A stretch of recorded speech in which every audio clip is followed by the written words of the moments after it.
আজকে খুব ভোর ভোর উঠতে হয়েছে, দেখতে পাচ্ছ ঘুটঘুটে অন্ধকারেই আমরা চললাম। কোথায় যাচ্ছি অবশ্যই দেখতে পাবে। এখানে আমি আর আমার বোন দুজনে ক্যাদ মারতে মারতে যাচ্ছি, আর সবাই আগে আগে। তো সবাই দেখো, এখানে আমার মেজ বোনের বর, মানে আমার বোনের হাজবেন্ড, আমার বোনের মেয়ে, সবাই এগিয়ে গেছে। এই যে আমার বোনের মেয়ে, কি মিষ্টি না। যাই হোক, দুজনে মিলে একটু ক্যাদ মারছি। ট্রেনে দেখছো কত রোদ উঠে গেছে, মানে ভাবো কতক্ষণ ট্রেন জার্নি করছি। ওর শরীরটা ভালো নেই, তোকে বললাম চলো একটু ভিডিও করি। তাও দেখো ঝিমিয়ে আছে, ওর সাথে বকতে বকতেই যাচ্ছি। যাই হোক, তারপর দেখো পৌঁছে গেছি। হ্যাঁ, তোমরা ঠিকই ধরতে পেরেছ, আমরা নবদ্বীপ চলে এসেছি। আজকে আমরা মায়াপুর এসেছি। এই যে আমার ছোট বোন দেখো, ও একটু ক্যাদ মারতে ব্যস্ত। ও বলছে দিদি আমার একটু ভিডিও কর, এই নিয়েই চলছিল। যাই হোক, এখানে সবাই দাঁড়িয়ে কথা বলছে। এই যে আমার ছেলে, আমার বোনের মেয়ে, ও একটু শরীরটা খারাপ, এই জন্য একটু কলা খাচ্ছিল। দেখতে পাচ্ছ নবদ্বীপ ধাম বলে লেখা রয়েছে। তারপর দেখো আমরা যাচ্ছি ওপরে। তো যাই হোক, আমরা মানে তারপর টোটো করে নিয়েছিলাম একটা। তো একটা না, সরি, দুটো টোটো করেছিলাম, কারণ একটা টোটোয় আমরা মোট 9 জন ছিলাম, ধরেনি।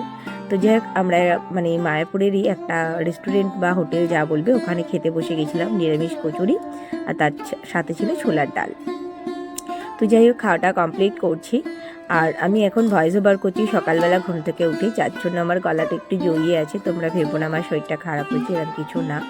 যাই হোক, আমরা দেখতে পাচ্ছ লঞ্চে বসে গেছি। এই যে দেখলে আমার মেজ বোন আর আমার মাকে তো তোমরা চেনোই যারা আমার ভিডিও দেখো। আর যাই হোক, এবার দেখো আমার ছেলে বসে বসে একটা জুস খাচ্ছে। যাই হোক, আর এখানে আমার হাজবেন্ড দাঁড়িয়ে। তো আমরা মোটামুটি পৌঁছে গেছি, দেখতে পাচ্ছ কত সুন্দর ব্যাপারটা। আর যাই হোক, তো এই যে চললাম, মানে চলে এসেছি, মানে বেশ ভালো লাগছে। মিনিমাম 10 বছর পর আসা, তো সেই জন্য মানে 10 বছর পর এই জন্যই বলা, আমার ছেলের ভাতের পর পর আসা হয়েছে, মানে 10 না, ঠিক 9.5 বছর।